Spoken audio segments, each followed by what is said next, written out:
साथियों नमस्कार। मैं आपका साथी राकेश कुमार, एक रिटायर्ड बैंकर, आपके लिए बहुत ही इम्पोर्टेंट टॉपिक्स लेके आया हूँ। क्योंकि हमारे साथी नित्य प्रतिदिन इन शब्दों का प्रयोग करते हैं बैंक में, लेकिन उसकी सही डेफिनेशन, सही जानकारी उसको समझना पड़ेगा। आम शब्दों की भाषा में हम बोलते रहते हैं, शेड्यूल्ड बैंक है, डिमांड लायबिलिटीज है, रेपो रेट है, क्या है। हमारे बहुत नए साथी ऐसे हैं जो इन शब्दों से सुनते तो हैं, लेकिन उनके गहराई से इनको मालूम नहीं है। तो मेरा प्रयास यही है कि इन शब्दों के प्रयोग करते समय हम सावधानी रखें और ये समझे कि है क्या। मेरा उद्देश्य यही है कि हम सभी साथी जागरूक बने और इसको अच्छी तरह से जानकारी लें। हमेशा हमें मालूम है कि भारतीय reserve bank is a control of Indian financial system. Credit monitoring का वो सेंट्रल मॉनिटरिंग अथॉरिटी है।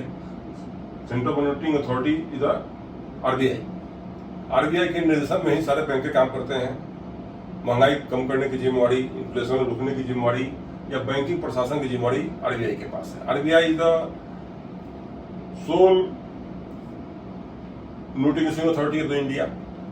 यह इतने वास्ट पावर है आरबीआई को, उसको कह सकते हैं हम एक लाइन में, एक सेंटेंस में, कि RBI is the friend, philosopher and guide and controller of the banking system. हम कहते हैं शेड्यूल बैंक। आखिर शेड्यूल बैंक क्या होता है? शेड्यूल बैंक वह बैंक है जो भारतीय रिजर्व बैंक की 1934 एक्ट के अनुसार सेक्शन 2E के अंतर्गत वैसे बैंक जो रिजर्व बैंक के शेड्यूल्ड में शामिल हुए सेक्शन 2E के अंतर्गत। उसमें सेक्शन 2E में है क्या? आखिर शेड्यूल बैंक हम किसको कहेंगे? तो वैसे बैंक जिनकी पेड-अप कैपिटल 5 लाख से कम नहीं। सेकेंड शर्त क्या है इसकी? फर्स्ट कंडीशन है कि इसके शेड्यूल बैंक होने के लिए कम से कम 5 लाख की पेड-अप कैपिटल होनी चाहिए। सेकेंड, कि इन बैंकों का काम, वित्तीय संस्थाओं का कार्य किसी भी कस्टमर के, किसी भी ग्राहक के हित के विपरीत न हो। तो ऐसे बैंकों को भारतीय रिजर्व बैंक अपने शेड्यूल पे शामिल करता है। तो जो शेड्यूल बैंक, जो रिजर्व बैंक के शेड्यूल में शामिल होंगे सेक्शन 2E के अंतर्गत, उनको हम शेड्यूल बैंक कहते हैं। तो शेड्यूल बैंक कई तरह हो सकते हैं: private schedule bank, public sector schedule bank, cooperative schedule bank, payments schedule bank, small bank schedule bank हो सकते हैं। तो कई तरह का शेड्यूल बैंक होते हैं। फिर उसी तरह हम बैंकिंग शब्द का प्रयोग करते हैं बार बार, लेकिन कभी कभी आता है बैंकिंग कहाँ डिफाइन किया गया है, बैंक का अभिप्राय क्या है। हम बैंक कहते हैं, लेकिन बैंकिंग की जो कार्यकलाप या जो परिभाषा जो दी गई है वो बैंकिंग रेगुलेशन एक्ट 1949 के सेक्शन 5B में है। What means bank? हमको याद रखना पड़ेगा कि बैंकिंग शब्द का अर्थ बैंकिंग रेगुलेशन एक्ट 1949 के सेक्शन 5B में दिया गया है, और शेड्यूल बैंक की डेफिनेशन आरबीआई एक्ट 1934 के सेक्शन 2 में दिया गया है। बैंकिंग से अभिप्राय क्या है?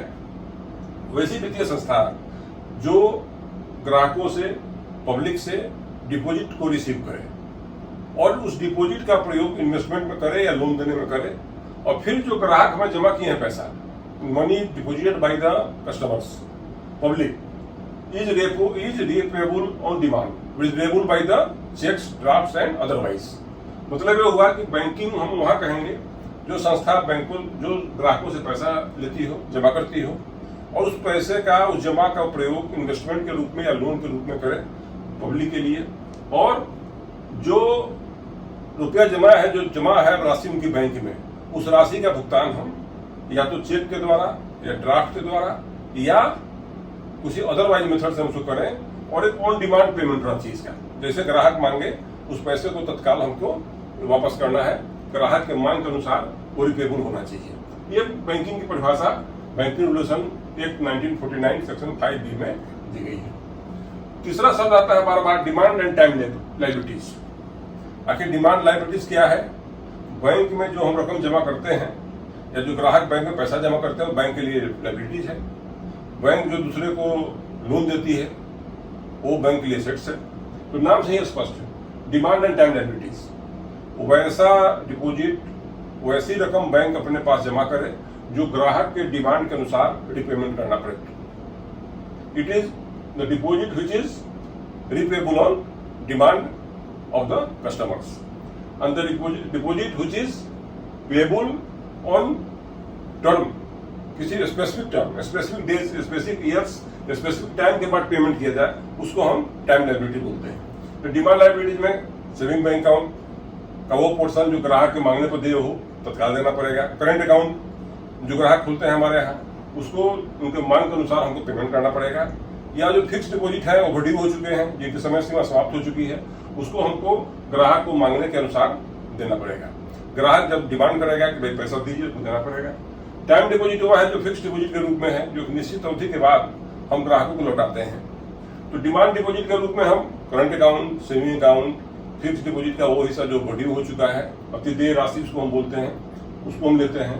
टाइम डिपॉजिट में जो हम फिक्स करते हैं ग्राहकों का रकम, चाहे किसी भी रूप में करें, MMDC के रूप में करें, फिक्स डिपॉजिट के रूप में करें, या कि स्पेसिफिक टर्म के लिए करते हैं, जब हम एक विशेष अवधि के लिए जब हम जमा करते हैं रकम, तो उसको हम टाइम डिपॉजिट बोलते हैं। रेपो रेट रिजर्व बैंक की जिम्मेवारी है, रिजर्व बैंक को अधिकार दिया गया है कि जब वो देखता है कि भारतीय इकोनॉमी में कैसे कैश की सप्लाई, क्रेडिट की सप्लाई टाइमली हो और सही मात्रा में हो, इसका जो प्रसार हो, जो क्वांटम ऑफ द क्रेडिट हो या जो कैश की मात्रा हो, वो सही मात्रा में जानी चाहिए। तो समटाइम रिजर्व बैंक को यह लगता है, भारतीय रिजर्व बैंक को, कि बैंकों को पास में जब जरूरत पड़ती है कैश की, तो वो कहां से कर्ज लेंगे? रिजर्व बैंक से। जब बैंक के पास फंड क्रंच होता है, कैश की कमी होती है, तो आते हैं भारतीय रिजर्व बैंक के पास कि हमें कुछ और पैसा दिया जाए, जिससे कि हम लेंडिंग बढ़ा सके, लोन दे सके।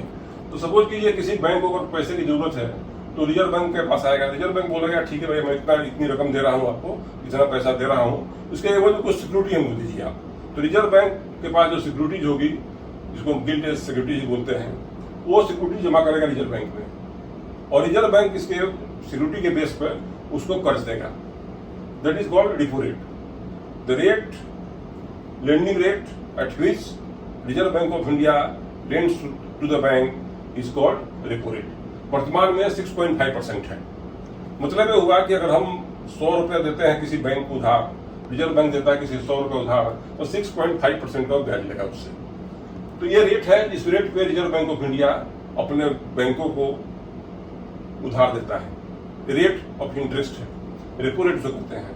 क्योंकि देखो शर्त इसमें है कि अगर जो सिक्योरिटी बेस पे लोन लेगा बैंक, उसको रिपर्चेज का टाइम फिक्स करना पड़ता है, तो वापस वो सिक्योरिटी कितने दिनों में फिर वापस ले लेगा वो भारतीय रिजर्व बैंक से।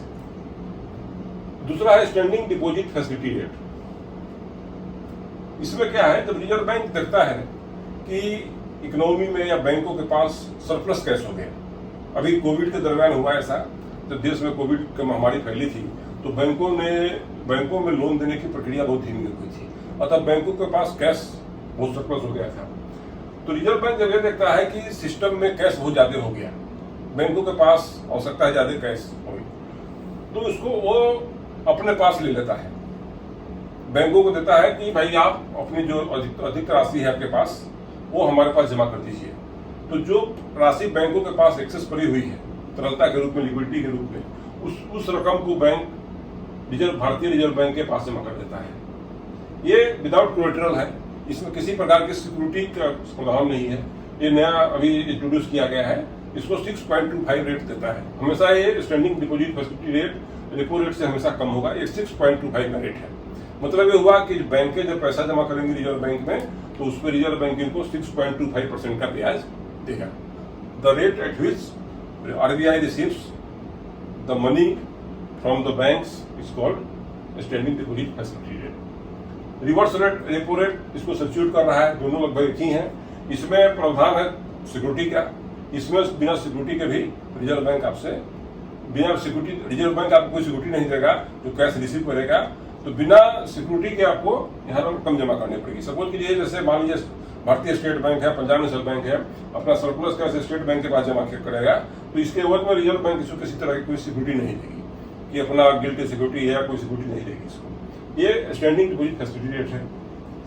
बैंक रेट, समटाइम्स बैंकों को दीर्घकालीन ऋण की आवश्यकता होती है, लंबे समय के लिए, लॉन्ग टर्म के लिए। The rate at which Reserve Bank of India lends to the banks and NBFC for the long term is called bank rate. लंबे अवधि के लिए ऋण है, MSF, marginal standing facility rate, marginal standing facility rate वर्तमान में 6.75% है। कभी कभी बैंक के पास अचानक कैश की शॉर्टेज आती है, ओवरनाइट जरूरत पड़ती है, एक दिन की जरूरत पड़ती है।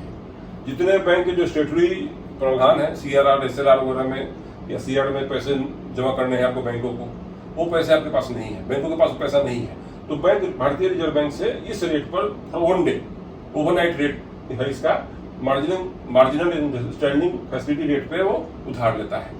ये सिर्फ शॉर्ट पीरियड के लिए होता है, ओवरनाइट पीरियड के लिए लोन होता है, इसको हम बोलते हैं MSF। इसका वर्तमान रेट 6.75। ये है फिक्स्ड रिवर्स रेपो रेट 3.35। अभी भारतीय रिजर्व बैंक ने इसे लागू किया है। माननीय वित्त मंत्री ने पिछले बजट में इसका बजट में इन्होंने लाया था कि ये भी एक सेक्शन जोड़ा गया अभी पेमेंट्स एक्ट में, सेक्शन 17 उसके अंतर्गत, कि अगर बैंकों के पास सरप्लस पैसे हैं तो वो बैंक रिजर्व बैंक के पास अपना रकम जमा कर सकता है, इस एवज में इस शर्त के साथ कि वो पुनः उसको वापस ले लेगा, पुनः बैंक उसको वापस ले लेगा। इसके लिए 3.35% का रेट रिजर्व बैंक उसको देगा। लेकिन इसमें शर्त यही है कि बैंकों को जो रकम एक्सेस है, उनके पास कैश एक्सेस पड़ा हुआ है या एक्सेस पड़ी हुई है, उसको RBI के पास जमा करेंगे तो पुनः उसको वापस RBI ले लेगा उनसे। तो ये है फिक्स्ड रिवर्स रेपो रेट। एक बहुत ही जो सामान्य बात है, हम लोग कभी कभी CRR SLR की बात करते हैं। CRR SLR, cash reserve ratio and statutory liquidity ratio, इसको भी इस टॉपिक से लिया जाए। CRR क्या है? Cash reserve ratio. और नाम से ही स्पष्ट है, जब भारतीय रिजर्व बैंक की सेक्शन 42(1) के अंतर्गत RBI एक्ट 1934 सेक्शन 42(1) के अंतर्गत ये इम्प्लीमेंट करता है RBI। जितने भी बैंक के पास डिपॉजिट्स हैं, जितने भी बैंक के पास NDTL है, net demand and time liabilities है, उसका सर्टेन परसेंटेज सारे बैंकों को भारतीय रिजर्व बैंक के पास जमा करना पड़ता है। इस जो रिजर्व बैंक का जो परसेंटेज है जमा करने का, नो मैक्सिमम नो मिनिमम, कोई इसमें मिनिमम परसेंटेज दिया हुआ है कि आप प्रत्येक बैंक अपने टोटल जो उसके डिमांड एंड टाइम लायबिलिटीज है उसका कितना परसेंट जमा करेगा, ये फिक्स नहीं है। और रिजर्व बैंक जब देखता है परिस्थिति जैसी बनती है मार्केट की या बैंकों की जो परिस्थिति रहती है, इकोनॉमी की जो परिस्थिति रहती है, उस हिसाब से वो फिक्स करता है। तो ये है कैश रिजर्व रेशियो। जब when certain portion of the certain percentage of the NDTL net time and demand liabilities is deposited by banks to RBI, इसमें कोई ब्याज दे नहीं होता है। रिजर्व बैंक इसके लिए कोई ब्याज बैंक को पे नहीं करता है। SLR, स्टैट्यूटरी लिक्विडिटी रेशियो, ये बैंकिंग रेगुलेशन एक्ट के तहत होता है। बैंकिंग रेगुलेशन एक्ट की धारा बैंकिंग रेगुलेशन एक्ट 1949 के सेक्शन 24 के अनुसार बैंकों को पास जो सिक्योरिटीज है वो सिक्योरिटीज भारतीय रिजर्व बैंक के पास रखना पड़ता है। Minimum percentage is no limit, minimum का क्राइटेरिया नहीं दिया हुआ है, maximum 40%। Total time deposit, total NDTL का टोटल डिपोजिट, डिमांड डिपोजिट जो है बताया गया है, टाइम डिपोजिट का बैंकों को भारतीय रिजर्व बैंक के पास मैक्सिमम 40% जमा करना पड़ेगा, गोल्ड के रूप में या सिक्योरिटीज के रूप में बैंकों के पास जमा करना पड़ेगा। तो ये रेट CRR में कोई नो मिनिमम नो मैक्सिमम बैंकों को जमा करना पड़ेगा रिजर्व बैंक के पास, इसमें कोई इंटरेस्ट नहीं मिलेगा। SLR में बैंकों को मैक्सिमम लिमिट रखा गया 40%, मिनिमम नो लिमिट उनके डिपोजिट का रखना पड़ता है। ये कुछ ऐसे टर्मिनोलॉजी है बैंकों के जो सबको जानना चाहिए। मेरा प्रयास यही रहा है कि सरल शब्दों में इन चीज़ों को मैं आप तक पहुंचाऊं, और मुझे विश्वास है कि मेरा प्रयास सफल होगा। और मैं आपसे रिक्वेस्ट करूंगा कि ऐसे ही मैं वीडियो बनाता रहूंगा जो प्रैक्टिकल बैंकिंग से संबंधित है। जो आम हमारे साथी हैं बैंक में, हमारे भाई बंधु हैं जो कार्य करते हैं, उनको इन चीज़ों की जरूरत है। और मेरा पूर्ण विश्वास है कि आपको वीडियो अच्छा लगा होगा, और मैं आपसे अनुरोध करूंगा कि हमारे इस वीडियो को आप लाइक जरूर करेंगे और शेयर जरूर करेंगे। Thank you.